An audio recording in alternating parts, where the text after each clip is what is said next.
Nang matapos ang pamamanhikan nila Lawrence kina Rose, kaagad na itinakda ang kanilang kasal. 3 buwan ang usapan ng kanilang mga magulang. Rose, anak, okay ka lang ba? Mommy, I'm okay. Matamlay na tugon niya. Hindi ka okay, anak. Nakikita ko ito sa mga mata mo.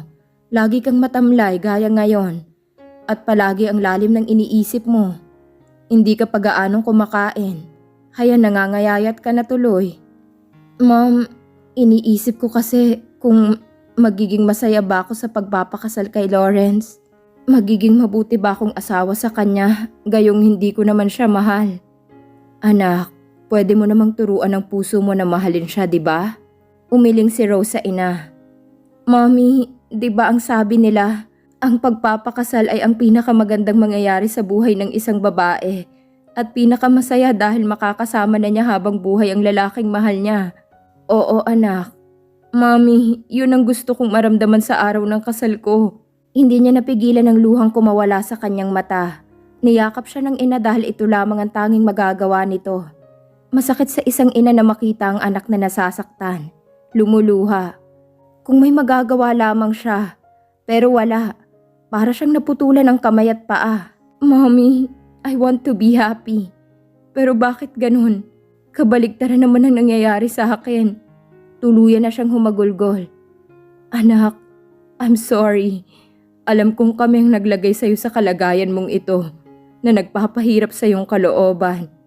Anak, patawarin mo ko. I want you to be happy too. Hindi pa huli ang lahat. Pwede mo pang hindi ituloy ito, Rose. Look at me. Ika nito, napatingin naman ng diretso sa inang dalaga. Kung gusto mong maging masaya, go with him. The man that you love. Habang sinasabi ng inang mga katagang yon, pinupunasan ng luhang dumadaloy sa pisngi ng anak. Mommy, napakadali sanang gawin yan. Pero ang daming hadlang at ayoko na rin mapahiya si Daddy. Dahil nakita ko sa mata niya ang saya habang kausap niyang magulang ni Lawrence. Yan na ba talaga ang desisyon mo, anak? Tumango si Rose sa ina. Araw ng pagtungo nila sa resort, sinundo na ni Lawrence si Rose. Magandang umaga po, tita. Bati ni Lawrence sa ina ni Rose. Magandang umaga rin sa'yo, iho. Ang aga mong naparito, may pupuntahan ba kayo ni Rose? Opo, tita. May birthday kaming dadaluhan sa resort. At the same time, outing na rin namin ito at bonding po. Ayoko sanang magtanong pero anak ko si Rose. San ba ang outing na yan, iho? Sa Batangas po, tita, sa isang resort. Ganun ba? Sandali at titingnan ko kung nakaredy na siya. Maupo ka muna, iho. Salamat po, tita. Kaagad na pinuntahan ng ginang ang anak. Kumatok ang ginang na nasa pintunan ng silid ni Rose. Sino yan? Ako, anak. Mami, bukas yan. Pumasok ang ginang. Anak, bakit po, mami? Si Lawrence, nasa baba na. Nakahanda ka na ba? Para saan po ang paghahanda ko, mami? Ang sabi ni Lawrence, ngayon ang punta nyo ng Batangas. Ay, oo nga pala.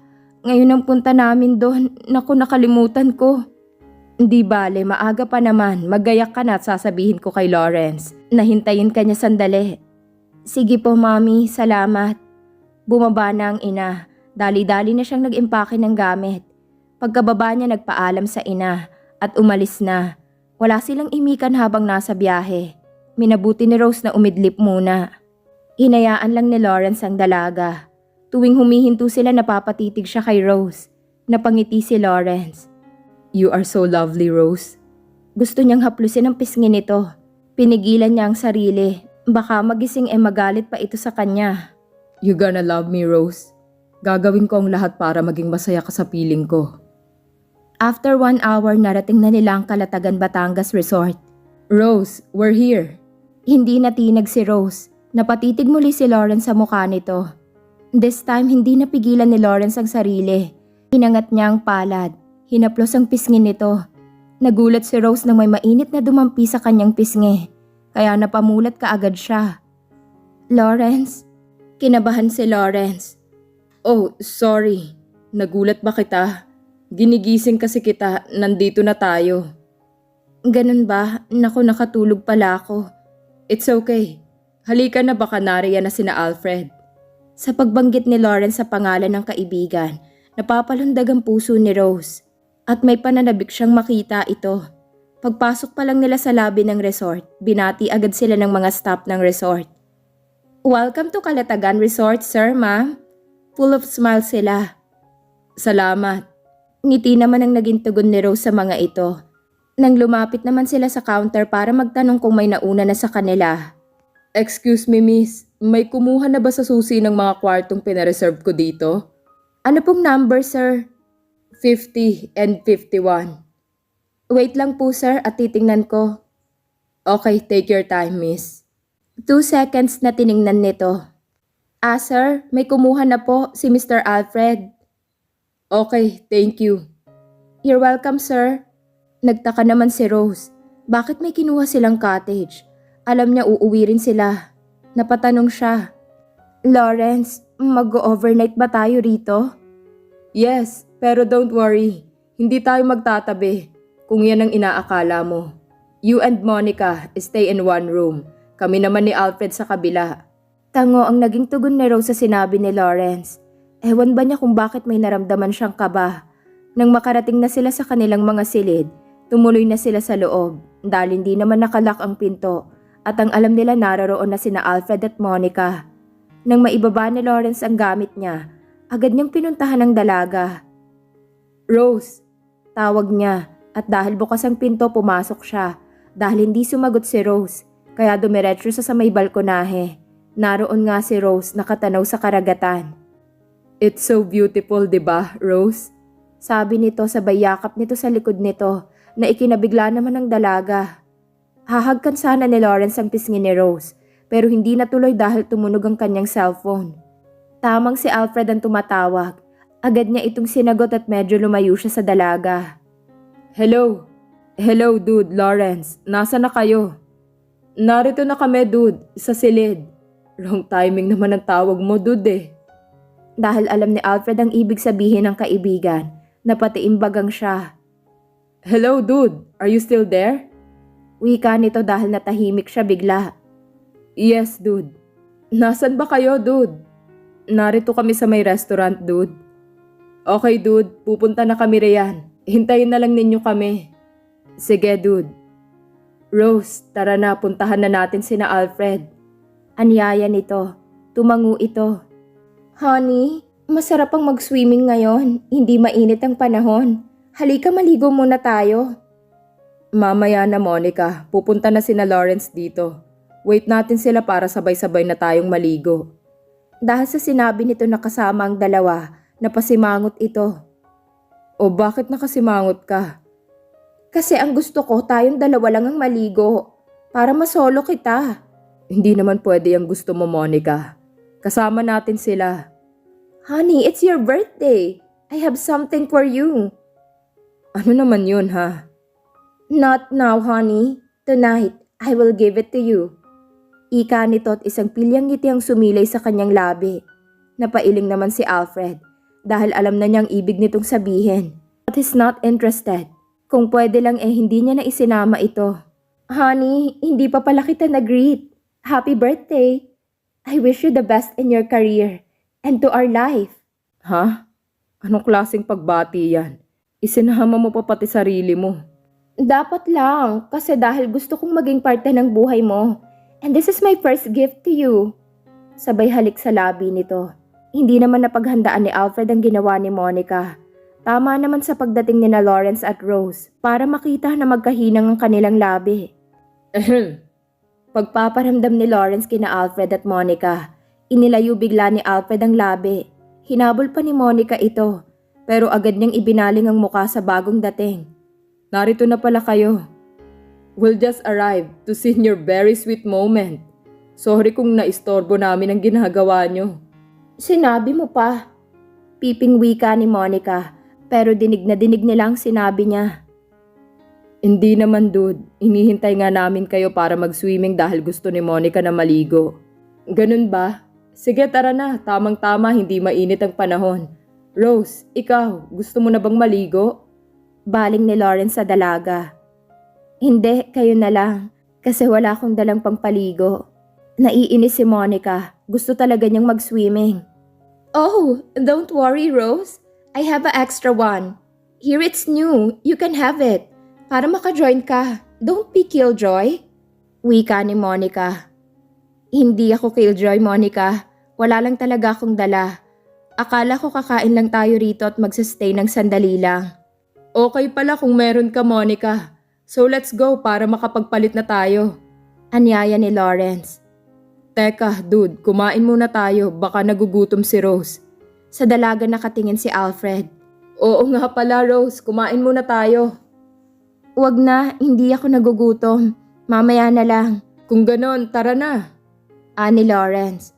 Tinungo na nilang kanilang kwarto nang nasa loob na sila. Rose, here! Abot ni Monica sa red two-piece. Kinuha naman ni Rose. Pumasok sa banyo upang magpalit. Ano bang klaseng pampaligo to? Kita na pati kaluluwa ko nito ah. Lumabas siya. Hindi niya isinuot ito. Oh, bakit hindi ka pa nakapagpalit?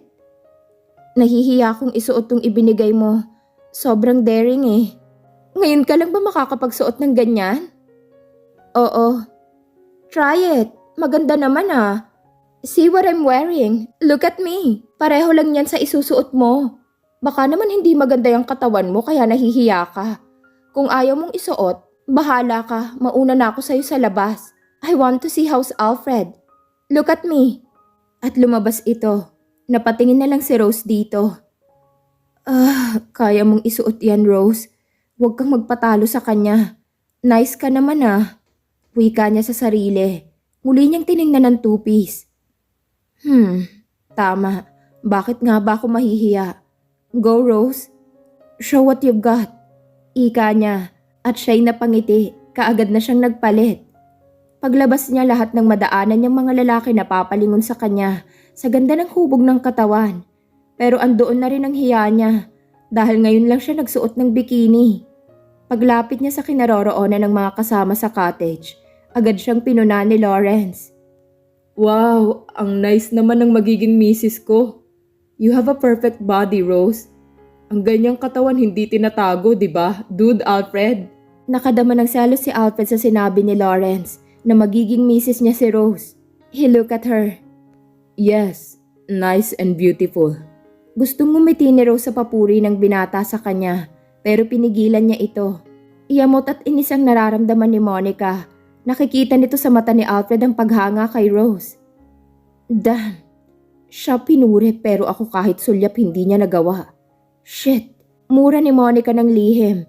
Kaagad na siyang nagyayang lumusob na sa dagat. Honey, tara nang maligo. Ika niya sabay hila sa kamay nito. Pagtayo ni Alfred agad na iniiwas ni Rose ang tingin. Naka-swimming trunks lang ito. Aminado siya na perfect body ang binata. Magandang pangangatawan nito. Ang sarap sigurong makulong sa dibdib niya ng matagal. Nayakap na niya ako. Pero iba siguro pag wala siyang damit gaya ngayon. Turan niya sa sarili. Rose, ang lalim yata ng iniisip mo. Puna ni Lawrence sa kanya. Hindi naman narinig ni Rose ang sinabi ni Lawrence.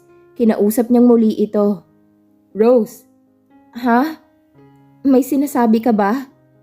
Yes, ang sabi ko tara nang sumunod sa kanila. Sige, tara na. Sagot niya at nauna na siyang naglakad patungo sa dagat. Paglapit nila kina Alfred at Monica, tila gusto niyang ilublob sa tubig si Monica. Grabe talagang babaeng to. Parang ahas kung makalingkis eh. Wagas. Hindi muna siya lumublob sa tubig. Pakiramdam niya kasi malamig ito. Join us, Rose. Wika sa kanya ni Alfred. Malamig ang tubig. Wika niya at sinasawsaw pa niya ang paa sa tubig. Tinatansya kung gaano ito kalamig. Nang maramdaman na malamig nga, nag-atubili siya na lumusob. Nagulat na lang siya nang biglang yakapin siya ni Lawrence mula sa likod niya para sabay silang lumusob sa tubig. Ay! Sigaw niya. Tumawa lang si Lawrence. Lawrence, wait lang. Mamaya na ako lulusob. No, ngayon na. Sige, bitiwan mo na ako. Pero hindi siya pinakinggan nito. Tuloy-tuloy pa rin ang paglusob nila sa tubig. Ang lamig! Sigaw ni Rose. Takot ka ba sa malamig? Hindi naman sa takot ako. Kasi baka mamaya sipunin ako nito. Ganun ba? Don't worry, gagamutin natin kung sakaling may tutulo sa ilong mo. Wika nito at sabay saboy ng tubig kay Rose. Ay, ano ba? Ang lamig nga eh. Hindi ah. Sabay saboy ulit ng tubig sa kanya ni Lawrence. Gumanti si Rose dito, kaya nagtawanan silang dalawa. Sa nakikita ni Alfred na kasiyahan ng dalawa, nagpa siya siyang umahon na lang. Naiinggit siya at nawala na ng ganang maligo pa. Monica, mauna na ako. Why? Hindi pa tayo nagtatagal ah. Medyo umiinit na. Masakit sa balat. Okay, sabay na tayo. Ika niya at umahon na sila. Oh dude, Alfred, saan ang punta nyo? Dude, mauna na muna kami nga ahon, mainit na kasi. Sige pare, mamaya na lang kami susunod sa inyo. Sige dude. Tugon ni Alfred. Naglakad na sila papalayo sa tubig. Lilingon pa sana si Alfred sa dalawa, pero pinigilan niya ang sarili. Baka lalo lang siyang masaktan dahil naririnig pa rin niyang nagtatawanan ng dalawa. Ramdam ni Monica ang damdamin ni Alfred. Nakikita naman kasi sa mata niya. You're jealous with him? Wika ni Monica. No. Kaila niya. Oh, come on, Alfred. I know nagseselos ka. Alam mo bang nasasaktan ako sa ginagawa mo? I'm here pero bakit siyang nakikita mo? Monica. Oh, don't say anything, Alfred. Dahil nakikita ko sa galaw mo, sa mata mo, that you're jealous to your friend. Ikakasal na sila. I'm here for you. Hindi mo ba ako kayang mahalin? Hindi ka mahirap mahalin, Monica. Ganun naman pala eh. Bakit hindi mo magawa? I don't know why, Monica. Maybe not now. Or maybe no. Can you explain it to me why not now or no? Monica, I said maybe or no. Mahirap turuan ng puso, lalo na kung meron itong minamahal. Really? Hihintayin ko ang araw na yan, Alfred. No, wag mong hintayin. Dahil hindi ko maipapangakong mamahalin kita, Monica. It's okay, honey. Pero ang ipapasiguro ko sa'yo, gagawin ko ang lahat para mahalin mo lang ako. Pagkasabi nito, agad na niyakap niya ang binata. Kahit papaano may kaunting awa siyang naramdaman para sa dalaga. Ginantihan niya ang pagyakap nito sa kanya. Pagkasal na sina Rose at Lawrence, maybe nga magawa niyang mahalin ito. Dahil sa pagganti niya ng yakap, may ngiting sumilay sa labi ni Monica. Hey guys, anong drama to? Ika ni Lawrence habang lumalapit sila sa dalawa. Oh, happy lang kasi kami, Lawrence. Alfred said he will start to love me. Sagot ni Monica at sabay tingin kay Rose. Napabuga ng lihim na hangin si Alfred sa pagsisinungaling ni Monica. Wow, that's good news. Para naman susunod na rin kayong magpakasal pagkatapos namin ni Rose. Isang ngiti ang tanging tugon ni Alfred sa sinabi ng kaibigan. Rose, nagugutom ka na ba? Kumain muna tayo kung gutom ka na. Medyo nga eh. Okay, kumain muna tayo bago magpahinga. Let's go. Dude, Lawrence, kayo na lang, hindi pa ako gutom. Ikaw, Monica, are you hungry? Join them. Yes, honey. I'm hungry pero hindi ka gutom kaya mamaya na rin ako kakain para sabay tayo. Hindi pwede yan. Dapat kumain ka. Sige, kakain na rin ako. Thank you, honey. So let's go. Anyaya ni Lawrence at sabay hawak sa kamay ni Rose. Walang imik na naglakad si Rose. Habang kumakain na sila, biglang tumunog ang cellphone ni Lawrence. Excuse me guys, sasagutin ko lang to. Tumango si Rose, ganun din si Alfred. Tumayo na siya para kausapin ang tumawag. Half hour na nakipag-usap si Lawrence sa tumawag. Puro yes at no ang narinig nila mula rito. Nang matapos, Guys, sorry, but I need to go back to Manila. May emergency sa opisina ko. Pero babalik ako kaagad, promise. Dude, Alfred, ikaw munang bahala sa kanilang dalawa. baling nito. Sure, dude. Rose, babalik ka agad ako. Paalam nito sa dalaga. Sige, mag-ingat ka sa pag-drive mo. I will, Rose, para sa'yo. At sabay halik niya sa labi nito. Nagulat naman siya sa ginawa ni Lawrence. Pero ginantihan niya ang halik ng binata. Kahit ayaw ng puso at isip. Naikuyom ni Alfred ang kamao. Pagkatapos nilang kumain, kaagad na silang nagpahinga. Nagising si Rose sa lamig na nararamdaman. Nakabukas ang pinto at balkonahin ng kwarto nila ni Monica. Napatingin siya sa katabi. Himbing na himbing ito. Anong oras na kaya? Tiningnan niya ang cellphone. Mag-aalas 8 na ng gabi. Bumalik na kaya si Lawrence? Matingnan nga siya. Bumangon na para silipin kung meron na ang binata. Kakatuksa na siya nang makita niyang bukas ito. Sumilip siya ng bahagya pero wala siyang nakitang tao. Pumasok siya. Lawrence? Tawag niya sa binata. Walang tugon. Tahimik ang loob. Bakit mo siya hinahanap? May kailangan ka ba sa kanya? Nagulat si Rose sa bigla nitong pagsalita. Ay! Sigaw niya. Bakit ka ba nanggugulat? Ika niya pero hindi ito sumagot sa sinabi niya. Bagkus nagtanong pa ito. Sabi ko may kailangan ka ba sa kanya? Wala naman, nag-aalala lang kasi ako sa kanya. Mahal mo na ba siya, Rose? Tanong nito kaya napatingin siya dito. Pagtingin niya napalunok siya. Bagong paligo si Alfred. Nakatapis lang ito ng tuwalya. Tumutulo pa ang tubig sa buhok.